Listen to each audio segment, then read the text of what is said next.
Today, we want to start putting stuff into our vector fields, and we're going to start with parameterized curves. So the good news is we have seen parameterized curves before. The bad news is it shows up before today in exactly 2 sections of the calculus book, so you might not have spent a lot of time on it. Here's the idea. Rather than describe a relationship between or among variables, that is with a function or some equation showing how x and y are related, we're going to define each variable as a function of some separate parameter.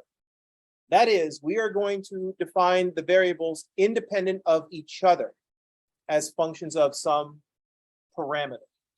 That's not one of the variables in the system. It's just going to be what we use to drive the variables. So instead of writing a function, y equals f of x,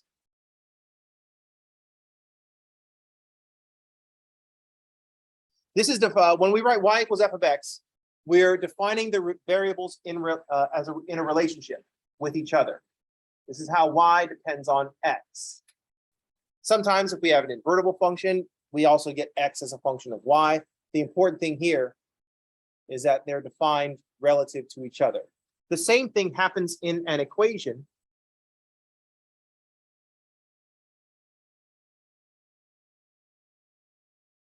Like the equation of a circle. We can't make a function out of it, but the x and y are tied up in this one equation.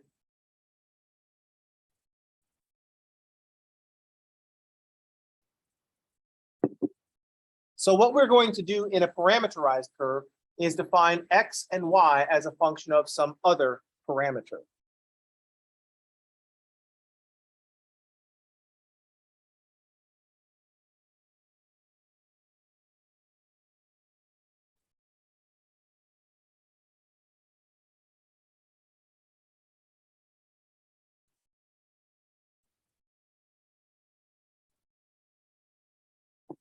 And I'm going to use the example. I think this is the example that we all use when we first start talking about parameterized curves. Mainly because this is a callback to older stuff. So notice I define x, I've defined x and y not as functions of each other or not in an equation where x and y are related. X is a function of t, and y is also a function of t. So really, I should write x of t and y of t. And t is our parameter.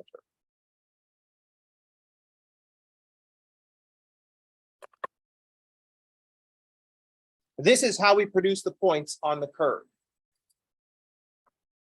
These are the points on the curve.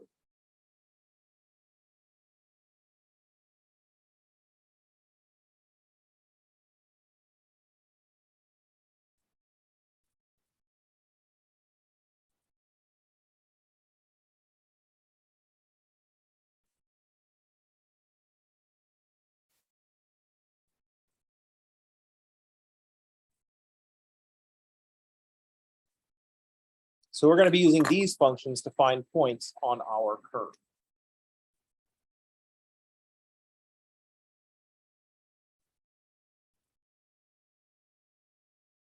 Some of you might have already recognized that this will produce a unit circle centered at the origin. So this is going to produce the unit circle. That's why we picked this. Some of you also might notice that the unit circle can be defined with a relationship between x and y. That's also why we picked it.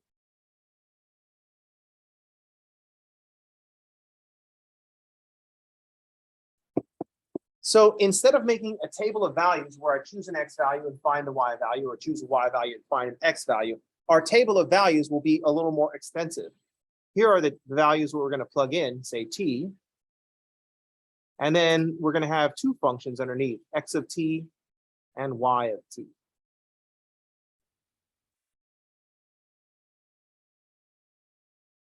So if I plug 0 into my x, I get cosine of 0, which is 1.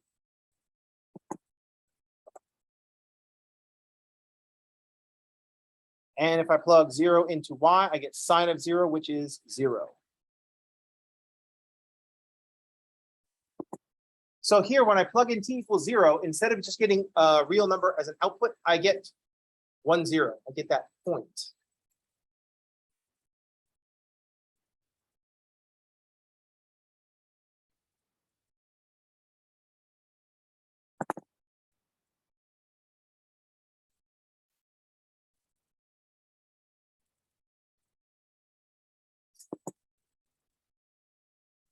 So each value of t will produce a point.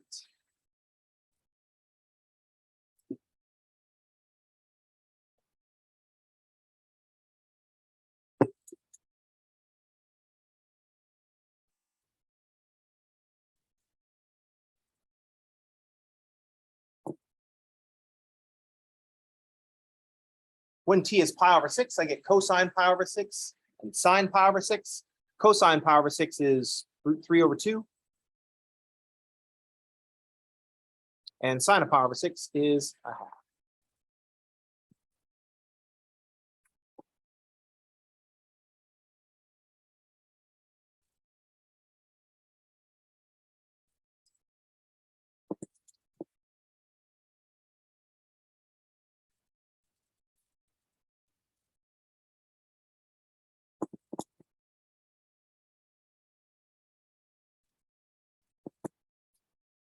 This is where it becomes readily obvious that I also have a trig class this semester, and I can't just kind of like not do all the details.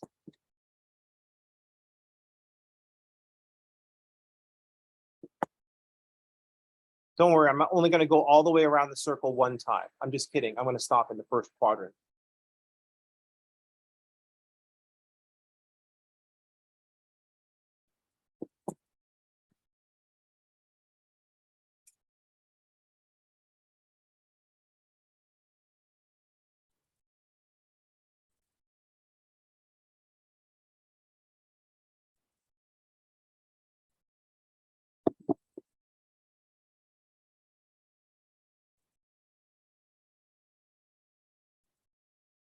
So this is how we're generating points on our curve. I plug in a value of t, and that produces an entire point.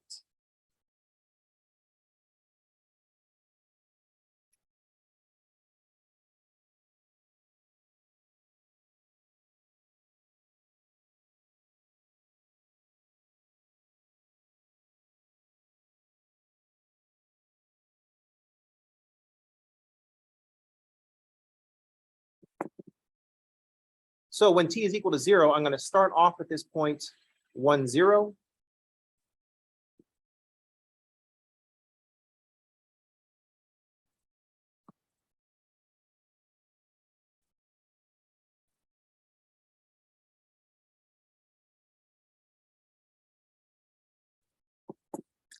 I didn't divide this very well.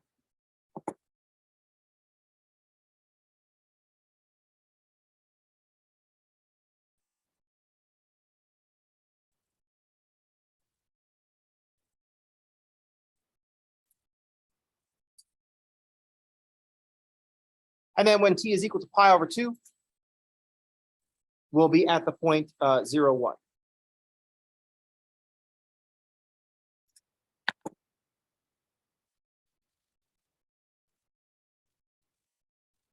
And then in the middle, we'll have other points. Here, we're going to have root 2 over 2, root 2 over 2.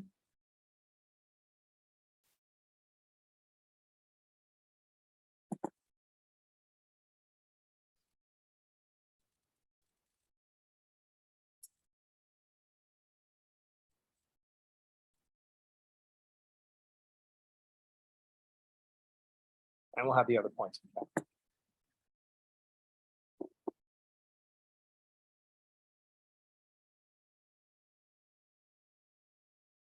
For each value of t, we get an ordered pair.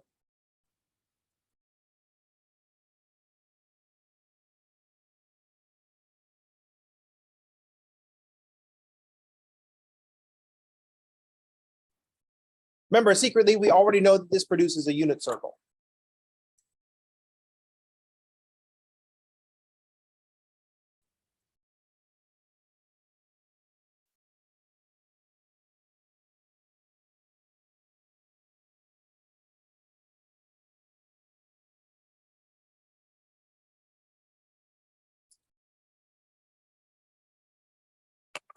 Not trying to surprise. It's not like a big reveal.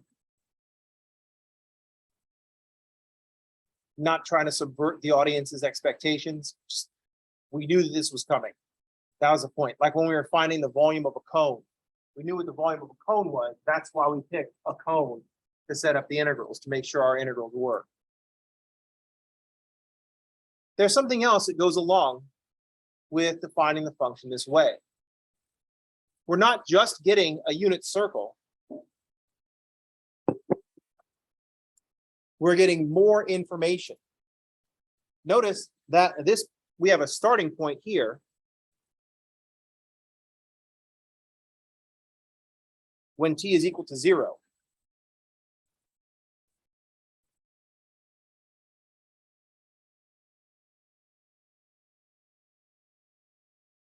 And we have an endpoint at t equals 2 pi. And we can track the direction around this curve.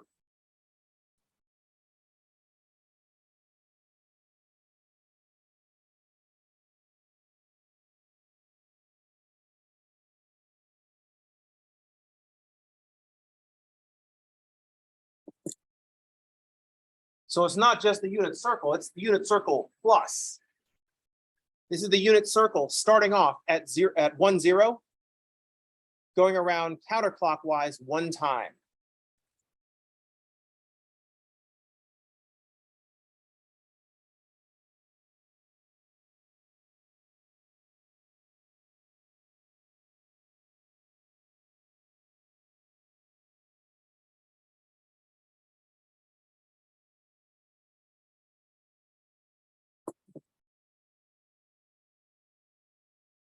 We start off at 1, 0. We can see that the direction is going to be going counterclockwise, and we can see that we'll go around 1 time because the 0 to 2 pi.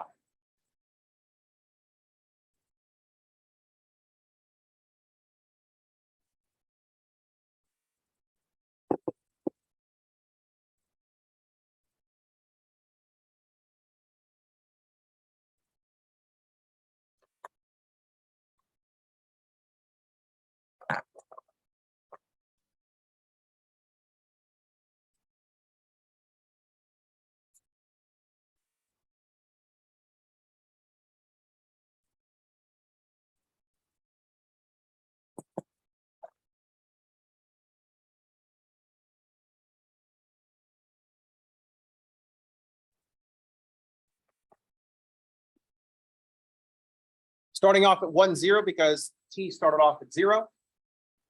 It goes around counterclockwise. That's the direction that the points are showing up.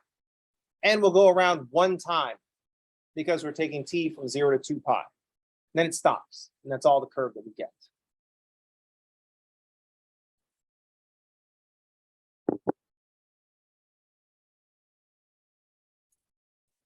Any questions?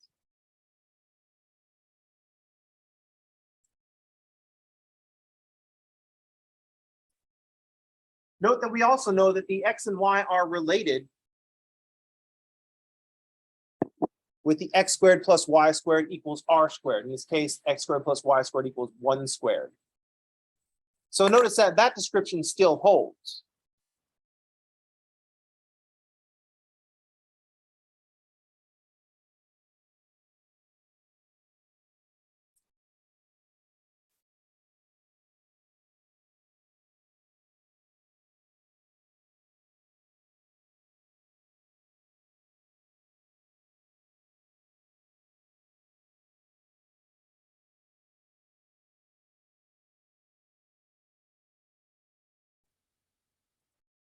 This is an important thing to consider, but our new description of this unit circle matches our previous description of the unit circle.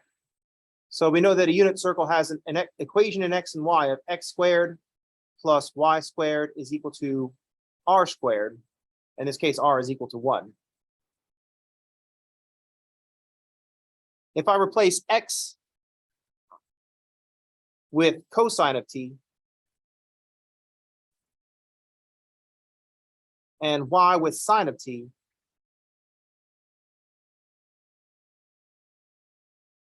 we get 1.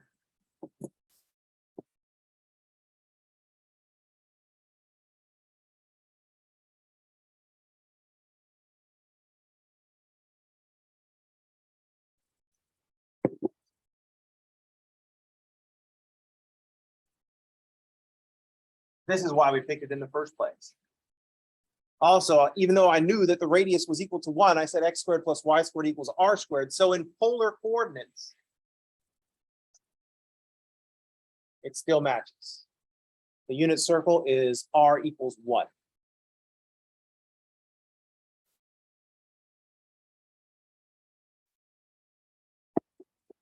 Any questions?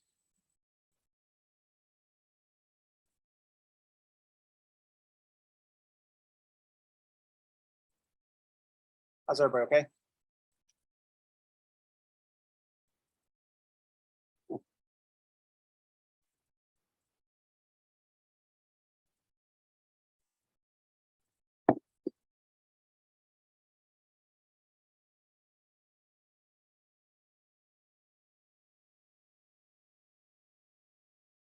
Also notice that we've assigned some direction. That's kind of the new thing that showed up. X squared plus y squared equals 1. That just makes a circle. The only reason that when we plot that on a calculating machine, that it goes from left to right, and then maybe left to right if we did y equals plus or minus the square root, is that what most of our graphing technology just starts plugging in the lowest x value that we want to see and keeps going until the highest x value that we want to see. That's how the TI-84 does it. Once you set your window, it just starts plugging x's in, and it plugs an x value in at every single pixel to know what to graph. But this curve showed up different. This curve showed up starting off at 1, 0 and went around counterclockwise 1 time. So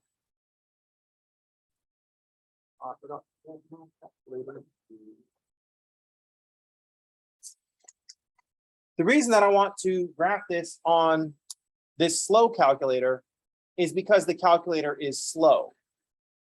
We want to see the equation showing up. So I'm going to change, I got to change this in the mode from function to parametric. Now my y equals screen will look very different. I'm going to put that in now, cosine of t. Notice that when you press the X button, it tells you t instead of x. And y is sine of t.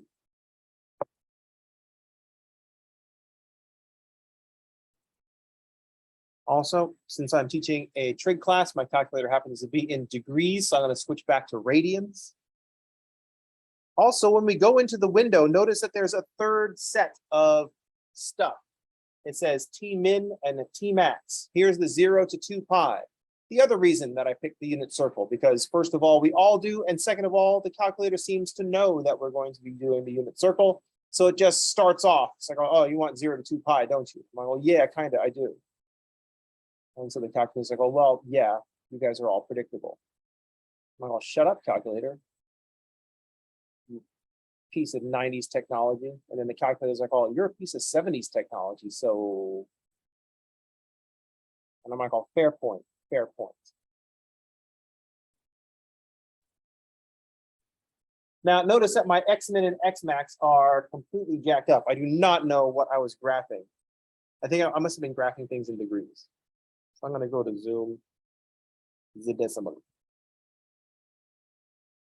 And there it is. So when we graph the function, in parametric mode, we can see that direction. We can see that starting off at 1, 0 and going around the circle 1 time. So if I zoom in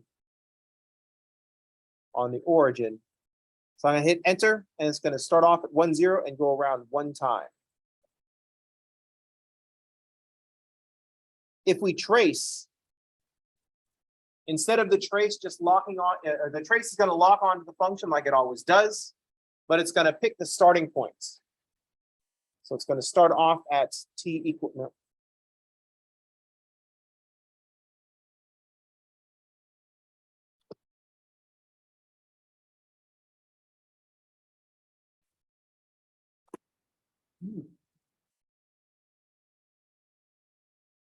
No, that's going to make it too bright. Never mind. It's going to start off at t equals 0, and then when we start moving around, it just plugs in a bunch of values of t. So here we get up to t equals pi over 2, x is 0, y is 1, and then it just keeps going around. Any questions?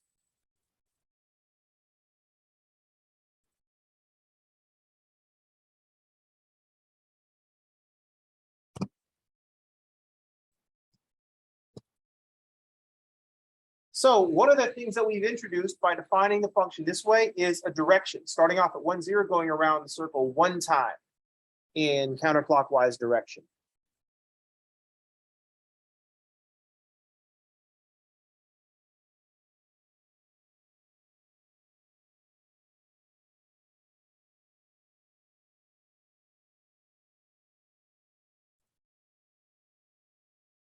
And since we are in vector calculus, you might predict that this is when vectors are going to make an appearance in our parameterized curve business.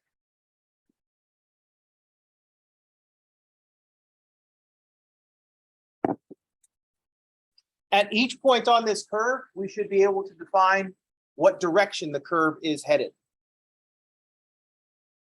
So our location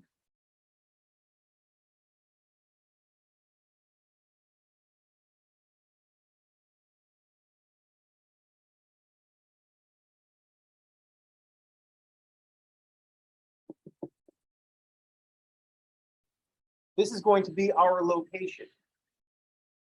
For the different values of t, I'm going to say r of t is our location.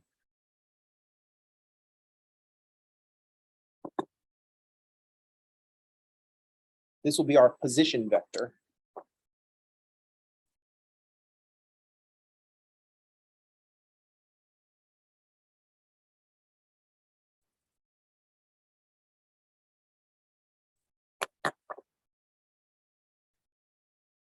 And we are at every point, now that we've got a function for our position, or we've got these coordinates for our position, we are also going to want to know what direction the curve is headed.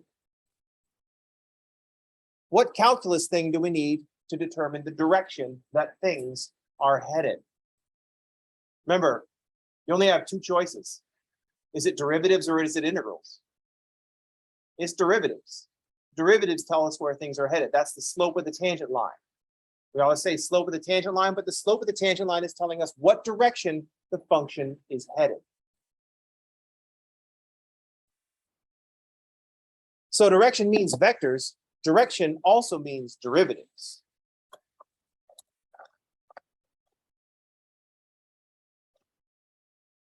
Green.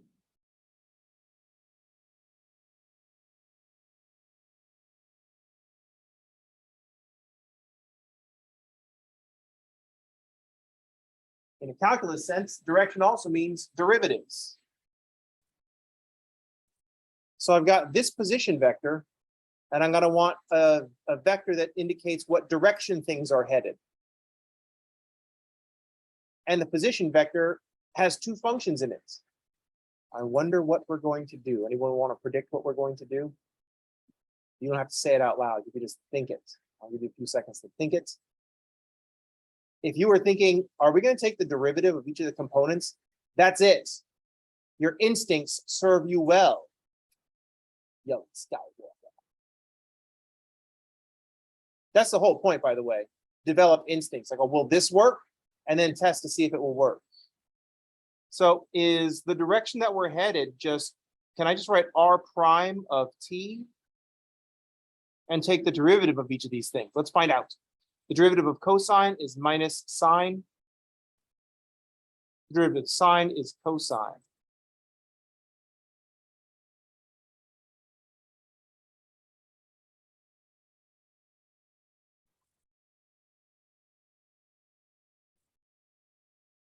Let's plug in some points, see what these vectors look like when we attach them to our unit circle. What's going on R prime of 0? What's our direction vector say? Negative sine of 0 and cosine of 0. That's going to be 0, 1. So if I'm here at 1, 0, my direction vector says go 0, 1. That looks tangent to the curve.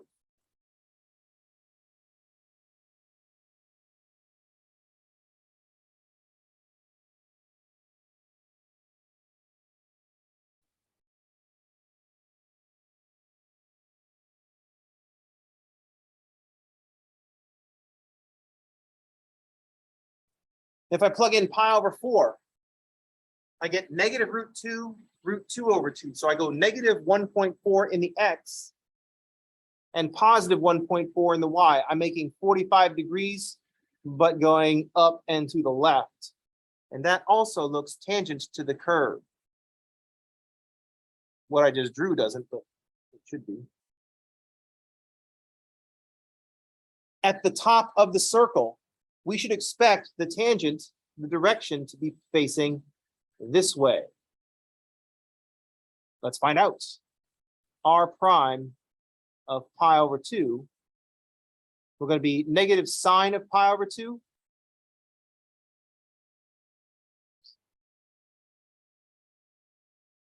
And cosine of pi over 2. So negative 1, 0.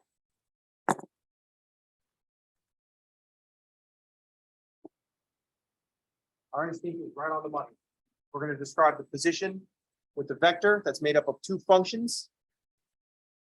If I take the derivative of each of those functions, I should be able to determine the direction that the curve is headed.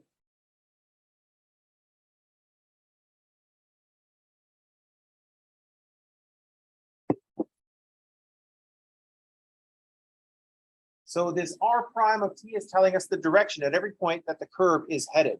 This R of t is our position. It's telling us where we are. This is telling us where we're going. If we think about the framing that we set up for vector spaces, at each point in R2, we're assigning a vector.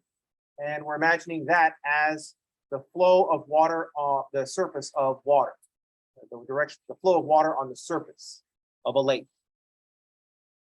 This parameterized curve could be a boat, the course of a boat through the water. At some points, the water is helping, at some points, the water is hindering. So now we have a vector for the direction of the boat. We've got a vector field, that's the direction of the water. We're going to want to know how much the water is helping or hurting the boat. We just want to know how much of the vector field is going in the direction of the path of the boat. How much of the vector field is going in the direction of the path of the boat? Any questions? Now all we have to do is put one more coordinate on everything. We have a vector field in R3. At each point, we have a direction in three-dimensional space. We can make a parameterized curve to describe a path through that space.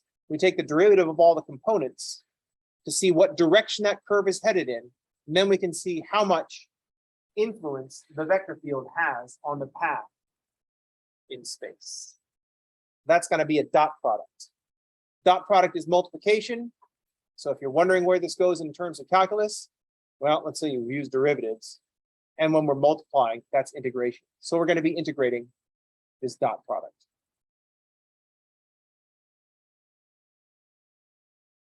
Any questions? How's everybody okay?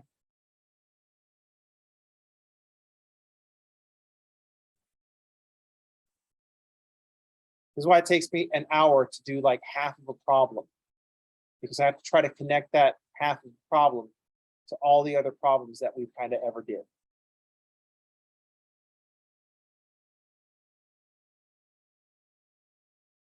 Some of you knew this already. I'm not apologizing to you. You've been in my class before. You know what I'm like. To the rest of you, sorry. This is just kind of what I'm like. Now you know. So you know not to take my next class. Oh, this is the last one that you're gonna be taking from me. Because you'll all be leaving. How's everybody okay?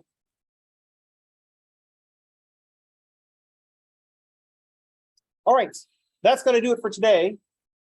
I will see y'all on tomorrow. Everybody have a good day, and thanks for playing.